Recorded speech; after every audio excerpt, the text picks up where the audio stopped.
Jusqu'en 1992, toutes les équipes nationales sud-africaines, rugby, football et ainsi de suite, étaient surnommées les Springboks. Vous savez, cette petite gazelle devenue l'emblème et le surnom de l'équipe de rugby sud-africaine.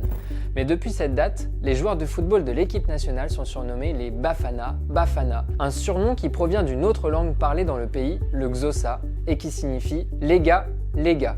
Derrière ce nom affectueux se cache en réalité un symbole d'émancipation et la naissance d'un renouveau. Le 9 juillet 1992, l'Afrique du Sud arbore fièrement son maillot doré et son short vert pour son premier match post-apartheid. Petite précision, l'apartheid, qui veut dire séparation en afrikaans, désigne la politique de ségrégation raciale mise en place en 1948 et qui prendra fin en 1990 avec la libération de Nelson Mandela, figure de proue de la lutte contre l'apartheid. Mais revenons à notre 9 juillet 1992.